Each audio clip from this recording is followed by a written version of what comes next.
Good morning, everyone. Today we'll be starting with Module 4. Module 4 is about multi-threading. So first we'll have a look at the contents of Module 4. So this is Module 4, which will be dealing with multi-threading. The first one is thread concept. So basically, what is a thread? We'll be learning in thread concept in Java thread model. The second topic is Java thread model.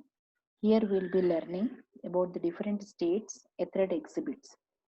The next one is main method. So main is basically a thread. So we'll be seeing with an example what are the properties which we can actually include for your main method, and we'll be basically seeing a program for the same. Next is creating a thread. So how to create threads in Java. How to create threads in Java. We'll be learning with the example programs, with the properties, with the constructors of the thread also. Next one is thread priorities. So basically the execution of threads can be changed with the thread priority. So how it is, and with few examples we'll be checking about the thread priority. And the last one is synchronization. So you might have learned synchronization in operating system. So the basic are the famous problem, producer consumer problem. We'll be taking that problem and we'll be writing a program in Java using your threads and using your synchronization. So synchronization basically has a method, that is a method can be synchronized, a block also can be synchronized. So we'll be learning about that. And the example which we'll be taking here is the producer consumer problem. So these are the contents of your module 4, right? So first coming to the thread concept. Thread concept, what is a thread? What is multi-threading and why is it required? So these three things will be concentrating here. So what is basically a thread? Thread. See, as far as our Java programming is considered, we consider a thread as a block of code. It is just a block of code. What is the main feature of that is which can execute concurrently. So you know the word called concurrently, that is simultaneous execution of the blocks of the code. So till now, whatever the programs we have seen, you are having a normal flow of the program, right? The execution was normal, that is the execution begins from a main method. The execution basically begins from the main method. From the main method, if you are having some functions, it goes to the function. The functions will be executed and the control again returns back to the point. Now, coming back to your threads, here you will be having some block of the code. So say some block of the code. The first code I'll be telling it as T1. The second block of the code is T2. Similarly, third block of code is T3. Now, what do you mean by concurrent execution is part of T1 will be executed and the control transfers to T2. Part of T2 can be executed and the control can transfer to T3. Now, the remaining part of T1 can be executed now, or the remaining part of T2 can be executed and the remaining part of T3 can be executed. So what basically we are talking is the concurrent execution of the programs. So when I am telling T1 is basically a thread, the part of T1 is executed, not up to its full. The part of T1 can be executed and then part of T2 can be executed. That is, the control transfers from T1 to T2. Part of T2 can be executed and again the control may transfer to your T3. T3 may execute full or T3 may also execute partly, and again the remaining part of T1 which was not executed earlier can now be executed. So whenever we are talking about this, I am naming T1, T2, T3 as three threads, right? So concurrent execution in the sense, concurrently these three blocks of the code will be executed. Till now, whatever the programs you have seen, it is like T1 will be executed, then the control will be passed to T2, and then the control will pass to T3. Or you can control this one. You can control the order in which you are calling the functions. So if 2T is a block of code, T2 is executed to its full, then comes your T3 or then comes your T1.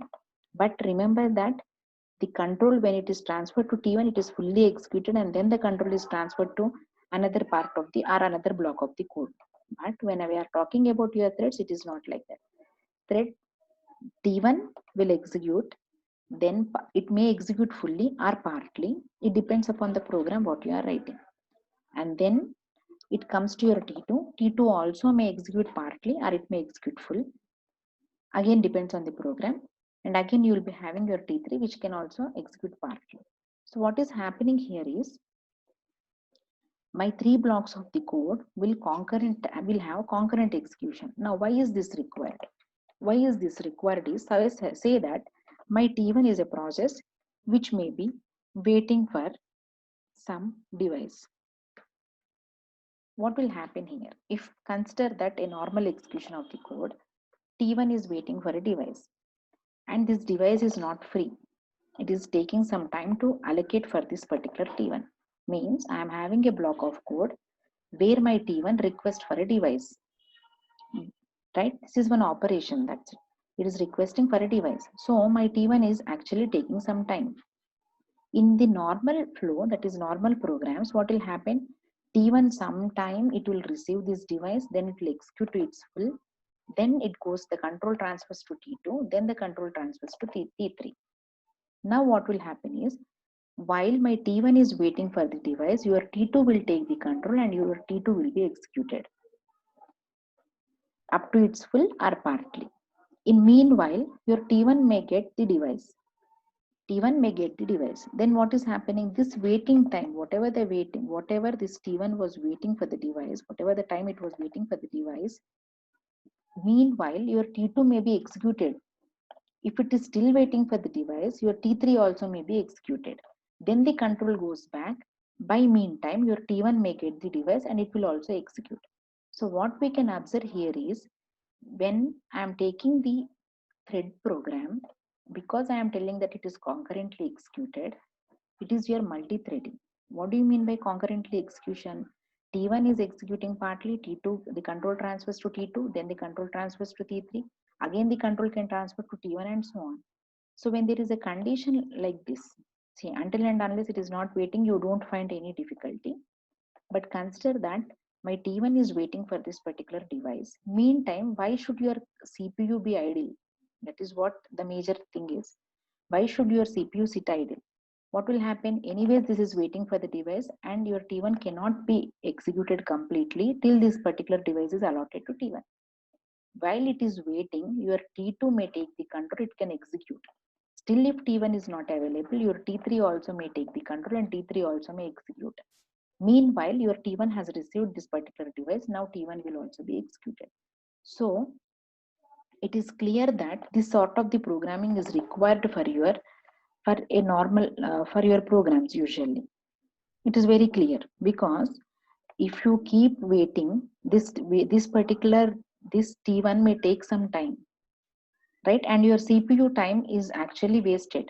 See, whenever you are taking any feature, your CPU, maximum utilization of the CPU is one of the best feature.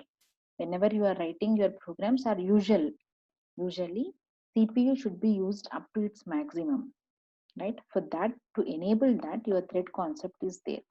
So it is concurrent execution of the programs or simultaneous execution of the program, or your parallel execution of the program. So to enable this, we'll be basically creating your threads. So thread is one of the important feature or important programming, because there are some cases which we will go through where it becomes mandatory for you to write a thread and to enable the parallel execution of the programs. So I'm repeating what is a thread in Java, especially because we are talking about the programming terms. Java, it is basically a block of code. Just remember that your thread is a block of code. Now, what is multi-threading? The parallel execution of the programs usually is called as your multi-threading, right? Multi-threading, parallel execution of the programs. Now, why is it required? It is required for maximum utilization of the CPU. The maximum utilization of the CPU, you basically go for your multi-threading, right? Now, next going to your Java thread model. Java thread model will go for the Java states.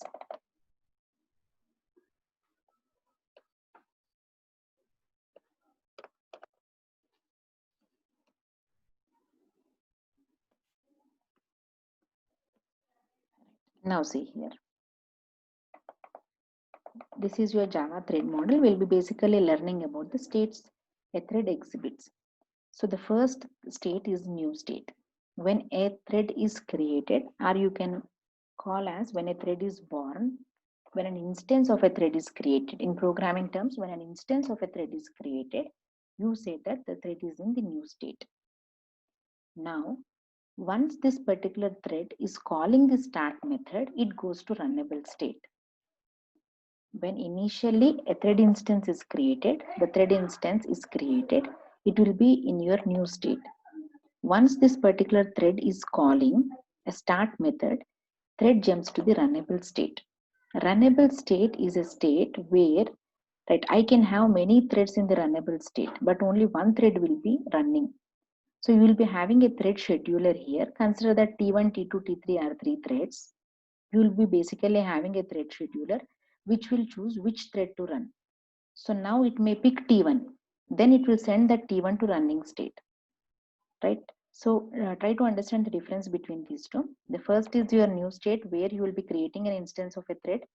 A thread, when invoking a start method, it basically goes to the runnable state. So runnable state doesn't ensure that your thread is already running, right? It basically keeps track of all the threads which can run. So now here what will happen, a thread scheduler comes into the picture and it will choose which thread to run. So there can be n number of threads which can go to the runnable state. And the next one is running state. As I said, thread scheduler here usually picks one thread T1 or T2 or T3 for example, and it will be in the running state. Running state means it is executing. It is executing. So when it is executing, we have written here run method. So we will be basically in the programming terms, whatever I am showing the methods here like start, run, stop, suspend, sleep and all, these are the functions which can be invoked upon a thread. These are the functions which can be invoked upon a thread. So my thread instance is created, it is calling start, then it goes to your runnable state. Once the thread scheduler picks up the thread, then it goes to the running state. So what is running state? In the program, we will basically write a run method, that is the actual action to be performed by a thread. The action to be performed by a thread. So my one thread, at any part of the time, only one thread will be in the running state. Now, once it completes its execution, it can directly go to the terminated state. Once it completes its execution, directly it goes to the terminated state. Otherwise, say like in the earlier one I told, like if at all consider that my thread is having a blockage, it is waiting for a device or it is by itself taking so much time to execute because of various reasons, like it may go to sleep. When I am imposing a sleep on the thread, it will go to the blocked state. Means a running thread can go to the blocked state or non-runnable state because of these reasons. Because of these reasons means my whatever the thread is running, I can make a thread to go to the blocked state also. What is blocked, for some part of the time it won't execute. So when is this caused is when you are invoking a sleep method on the thread. It can be a block on IO, that is like an IO device, it is waiting for a lock. Suspend, you are suspending the thread, or you are explicitly telling a thread to wait. Because of these reasons, we will be seeing the example programs for this.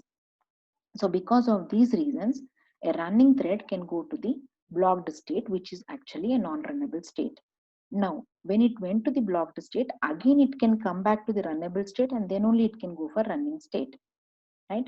When it can go again for the runnable state means when does a thread go from non-runnable state or a blocked state to runnable? Suppose consider that I am telling a thread to sleep for some time. Now I am only notifying, I am telling that sleep is done for some time, say some 2 milliseconds I give. After 2 milliseconds, your thread will again go to runnable and then the thread scheduler will choose and it will again send it to the running state, right? Similarly, a block on IO. So it is waiting for an IO device. The block is done. That is, it got your IO. It got the IO device. Then obviously what will happen? Again, the thread will move from blocked state to your runnable state. Similarly, I am telling the thread to suspend. Externally, explicitly, I am telling the thread to suspend. So when I am telling it to resume, it will resume automatically. And next I am telling the thread to wait. Then I will notify. Observe here, we will write the programs also in the same way. A thread can move from the running state to the non-runnable state or a blocked state because of various reasons, right? It can be a sleep method which you are enforcing. That is, a programmer may write thread.sleep. Then obviously, what sleep it is, like thread.sleep of some 2 milliseconds I will be giving. So when I give 2 milliseconds, for 2 milliseconds it will go to blocked state. And when does it come back? After 2 milliseconds, it will move from the blocked state to a runnable state. Now, second one, it is waiting for an IO device. When your thread gets the IO device, then obviously again it will go from blocked state to the runnable state. Now, wait for lock, right? It is also one type of the wait. And the next one is suspend. Suppose consider the programmer is enforcing suspend, thread dot suspend. If I do, till I resume, your thread will be in the blocked state. Similarly, when I am imposing thread dot wait, when I give the notify or notify all, again the thread will move from blocked state to the runnable state, right? And the last one is terminated. Now see here, if my thread is completed with its execution, then it will move to the terminated state, or because I can impose the stop method also. Wherever you are having such type of start, run, stop, sleep, suspend, wait, notify all, notify, resume, sleep done, these all are imposed in the program. Means as a programmer, I'll be writing these methods. So when I write these methods, then this particular method, that is this particular action will be performed. So my running state, because of these reasons, the thread goes to the blocked state, and from the blocked state, it can come to the runnable, not running state directly. So it comes to the runnable. Again, thread scheduler will pick some thread to run, and it will be running. And if it is completed with its execution, it goes to the terminated state. Or if you want to end it abruptly also, I can write thread dot stop, and I can end that particular thread which is already running. So I'll repeat. These are the states of a thread. A thread can be in a new state, a runnable state, a running, a terminated, or a blocked, or a non-runnable state. So when I create an instance of a thread will be in the newborn state. That is a new state. When this thread is calling a start method, means when a programmer is writing thread.start, it goes to runnable state. A runnable state is a state before your running state where the thread scheduler will pick the thread which needs to be currently running. So consider that I am writing T1, T2, T3 as three threads. Then T1, T2, T3 can be in runnable state. But either T1 or T2 or T3 only can be in the running state, right?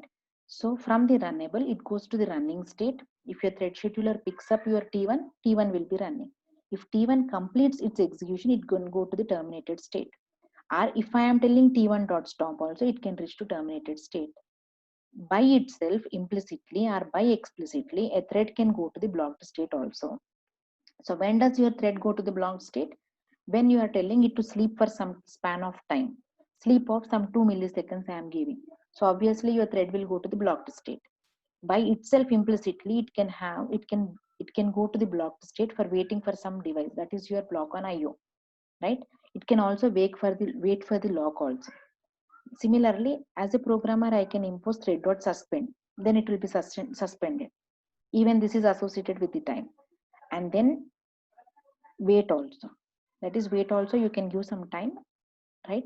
And because of these reasons, it goes to the blocked state. Now, when does it come back to the runnable state? When I'm giving sleep, when the time is done, then after my sleep is done, it goes to the runnable state. Similarly, it is waiting a block on IO and you got your IO device and it has completed, then obviously it goes to the runnable state.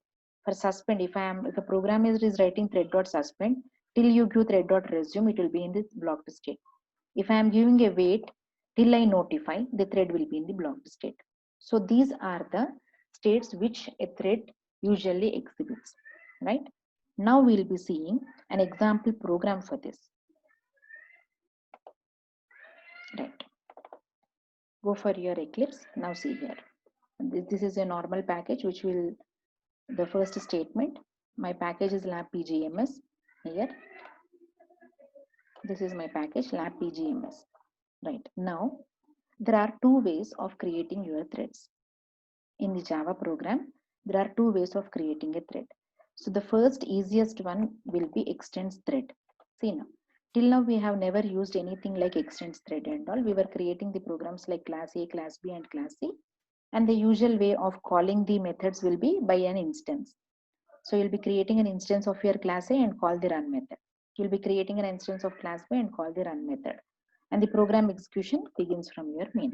So now what we are doing is the very first method. The first method of creating a thread is usually extending thread, or the next one will be implementing runnable interface. So we will see the first one. One is extending a thread and the other one is implementing the runnable interface. So the first one we'll be seeing is with extending the thread. So when I'm telling extends thread, what is your thread? Thread is basically a class. That is the reason we are using your extends keyword. So the properties of your thread will be exhibited by your or will be derived for your class A also, right? Now, similarly, I'm having class B, which is also extending thread. Now, what is inside your class A? There is one method called as your run method. There is one method called as your run method. Now, what is your run method is the action performed by your thread will be usually, the action performed by your thread should be usually enclosed in the run method, right? What should your thread perform should be written in your run method mandatorily, right? So now what I have done, I am writing for int I equal to 0, I less than 5, I plus plus, print your hello A. So my aim or the action performed by your class A thread is, that is A thread is to print a hello A 5 times. Similarly, I am having class B. Now this is also extending thread and there is again a run method because see basically your A, when it is extending thread, your A is basically a thread now. When I am writing class B extends thread, your B is basically a thread now. So the action part of the code in your thread should always be written in your run method. The action part in the sense, what basically should your thread execute?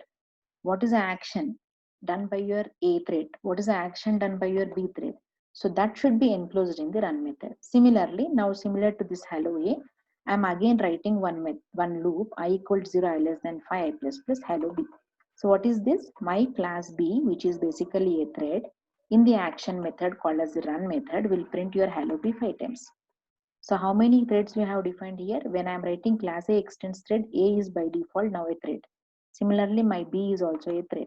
So when I am telling it is a thread, this is already, right, see, this is your thread which is already present in your java.lang package.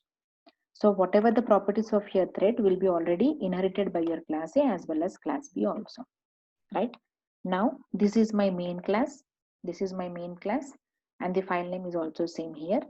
So now I am writing the main function. The program execution begins from main. So you know what is your main function? We have seen multiple programs here. Now in the main method, what is the first step usually we will create? We'll create an instance. How you will be creating an instance of your class? Class name, any variable is equal to new class name. This is how you basically create the instance of your class. Instance of class is created using this statement. The same thing we have written here. Class A1 equal to new A. Similarly, B1 equal to new B. Now, when I have created an instance of the class, provided your class A is extending thread, this is the new state.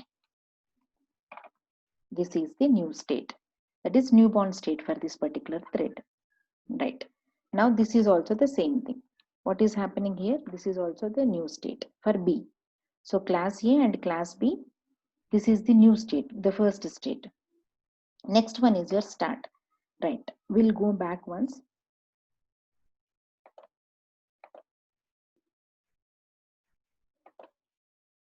We'll go back to the states. Right. See here, new. When I create an instance of a thread, it is basically in the new state. Now, what did I write here? I am writing a start. When this particular instance of a thread is calling a start method, then it goes to a runnable state. What is runnable state? There may be many threads in the runnable state. Later, your thread scheduler will come and it will pick which thread to execute, which goes to the running state. Now, what is in the running state? Running state means your thread is executing. So, what should be there? Run method. That is the reason we have mentioned here run method, right? Now, if at all it completes its execution, it goes to the terminated state, right? For now, as part of the first one, we will not see your blocked state and all because you should know properly how to create the threads. So we'll basically concentrate on this one first. So my running means when the thread is running, it should basically implement the run method. The action done by this particular thread will usually be part of your run method, right? Once it completes its execution, it goes to the terminated state. Now we'll go back. Right. Now see here, new state. Now what are you calling? I am calling a1.start method. When I call a1.start method, the control will go to the run method of your a1, that is class A. A1 is the instance of your class A. So when I am calling a1.start method, I am starting the thread. So what will happen here? Your thread will move from new state to your runnable state when I am calling your start method. So once the control goes and it executes your run method, then your thread is actually in the running state, right? Now, for example, now a1.start, where does your control transfer to? It will transfer to your run method. It will transfer to your run method. So what does your run method have? It is having two statements like I equal to 0 to I less than 5. It needs to print your hello a 5 times. Similarly, your control comes back and b1.start. What is your b1 is also a thread. Now b1.start will move to the runnable state. b1.start will move to the runnable state. When I am calling the start method, it goes to the run method and this hello b needs to be executed 5 times. Now, if at all, the execution happens like this, listen properly. A1.start, it goes to the run method, it executes hello a completely. It comes back and b1.start, so it goes to this run method and it executes your hello b 5 times. If this happens, it is your normal programming. It is not concurrent programming. Now observe here.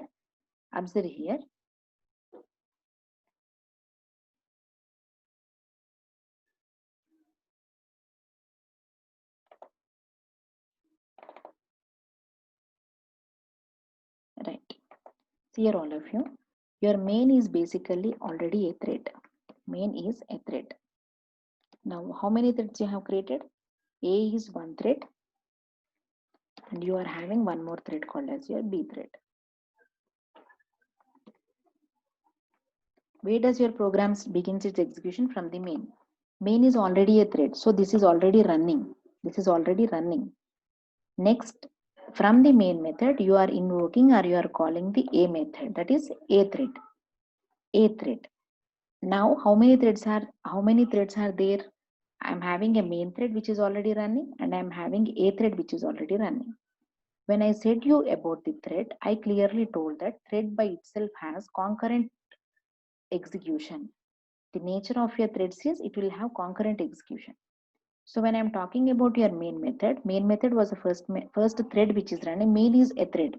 You call it as your daemon thread and all. So we will see about your main function. Main is itself a thread. So till now, whatever the programs you are writing also, there is one default thread called as your main, which is already running. Though you don't know about your thread concept, main is a thread which is already running and this will start, it will start the execution. Whenever your main is starting its execution, already this is a thread which is running, right? Now from main, you are calling your a.start. You have created an instance of your a and you are starting your a1.start. So what will happen? The control goes to your a.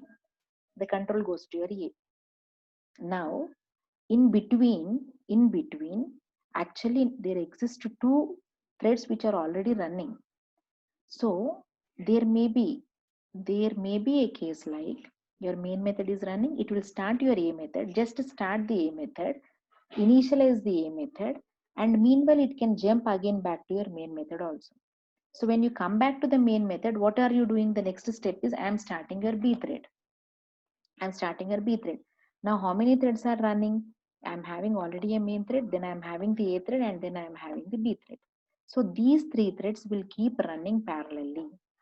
If it was like main is starting a thread, a will execute to the whole, it will control goes back to the main, and then it switches to b, and b will execute to the whole. This is not concurrent programming. Main is executing, main is already under execution, main is starting your a which is also a thread. So meanwhile, your execution or your control can jump to your main function. The next step is to start b. So b is again a thread. Now how many threads are running parallelly? Three threads are running parallelly. So now your main thread is already running. It can switch to your A thread. A thread can run onto its whole and it can jump to your B, or B can partly execute or fully execute and it can again come to A or again come to main and so on, right? Observe here, I am repeating, your main is already a thread which is running. It is starting your A thread. So A thread will start, but in between this switching also, in between this switching, it doesn't ensure that A is executed to the whole, right? Meanwhile, again your control can go back to your main. In the next step, you are having the B. You are having your B thread. So B thread will be started. Now these two, that is your A as well as B thread, can switch in between, or in between goes to your main thread. But because we don't have any statements after this one, so you can't even observe also. So the switching appears like A, B, and so on. And once your all the threads are executed, it will go to your terminated state, right? We will go back. We'll go back to your Eclipse. Now see, I'll tell you the same thing. So your already main is running, your main thread is already running. It is starting your A thread. It is starting, just starting your main thread because it will go to your runnable state. From runnable state to your running state, again there can be some time gap also. So in between it comes to your main thread again. What is the next step in your main thread? It is your B1 dot start.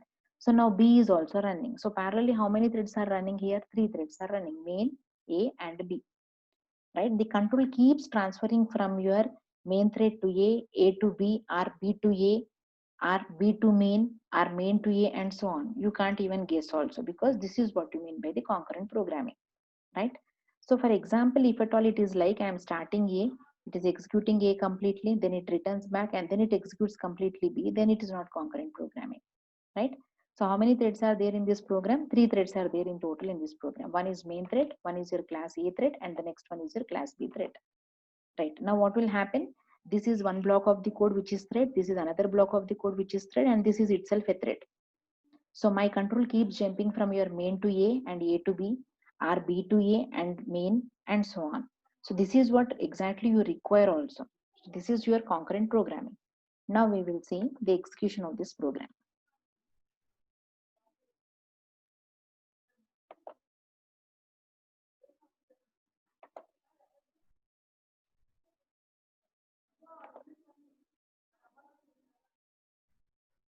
Right, now see here all of you.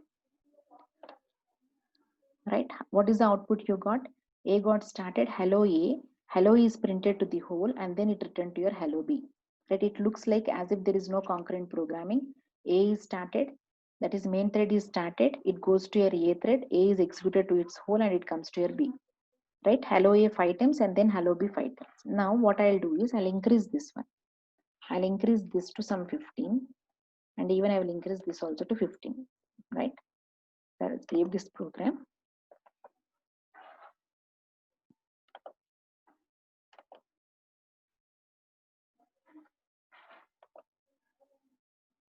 Right, now you can see this. Right, now observe this. This is, here you will be getting a clear idea. See, basically it was only 5, so it will take less span of time. So what is happening here in the earlier program? Your A was executed to its whole and then it jumped to your B. See, that is also concurrent programming. That is itself concurrent programming, but you didn't observe the output as such. So that is the reason I have increased this to 15 times. Now observe here. Now main is already running, it will start your A thread. So now what happened? A thread out of 15 times, that is I equal to 0, it has printed your hello A. For I equal to 0, it has printed your hello A. Now what happened? The control jumps back to your main thread. In the main thread, you are starting your B thread. So again it came here, and this time how many times is your B printed? 1, 2, 3, 4, 5, 6, 7, 8, 9, 10, 11, 12, 13, 14, 15 times it has printed. It has printed completely. It has printed completely. And then what is happening? How many threads are there still in your OS? You are having 3 threads, main, actually A and B. So actually what happened? Main to A again to main, and then B. B is executed on the whole and B reaches to your stop or terminated state. Now how many threads are there?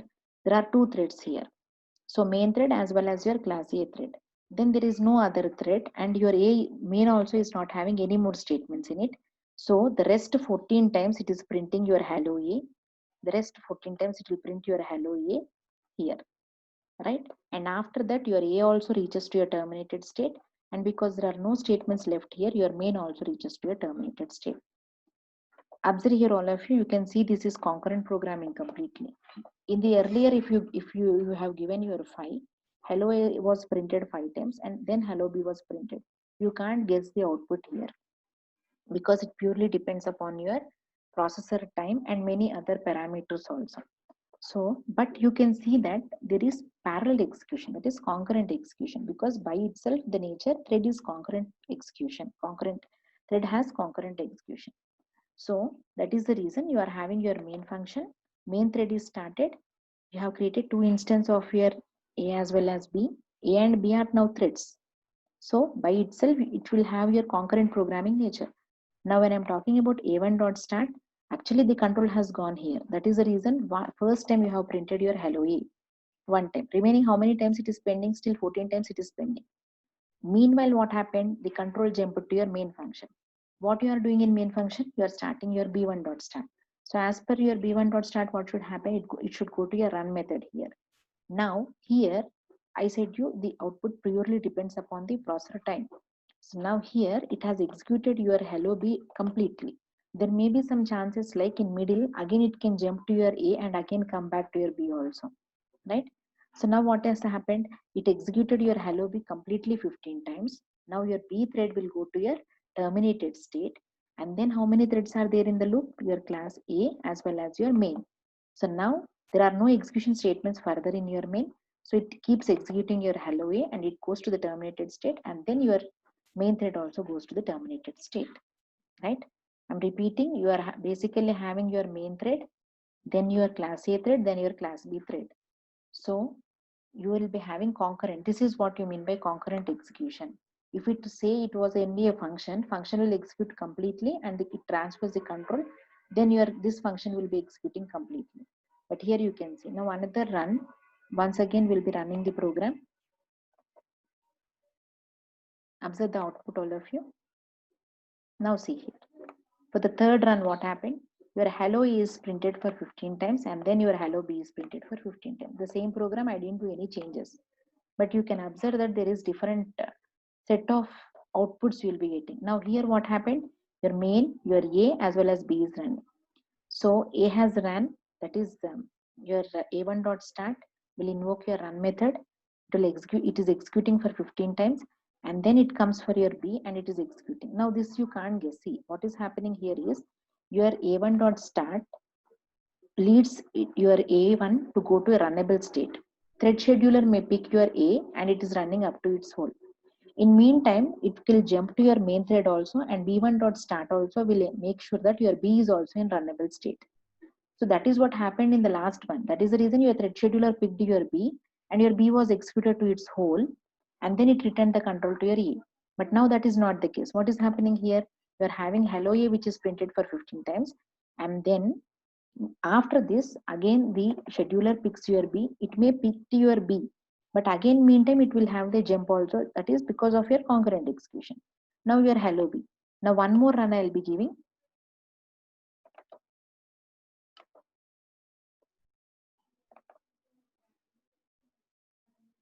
Right, now see here.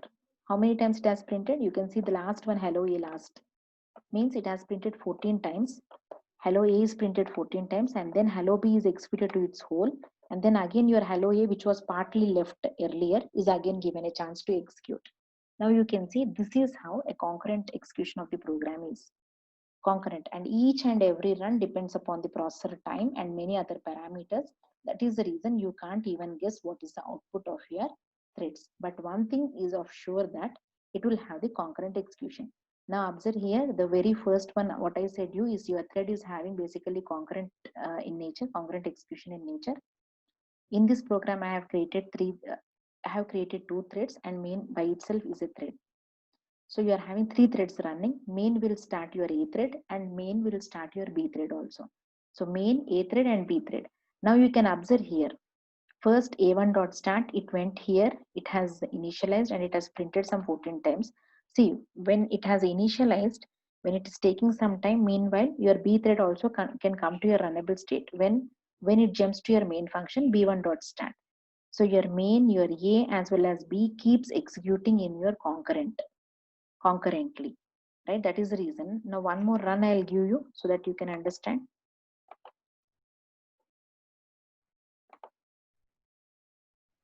Right now, you can observe here again. Once it is printed, B is printed to the whole, and then your A is printed next 14 times. So you can't guess the output. No, see here. Now observe here. Your hello B is printed for the last 3 times also, right?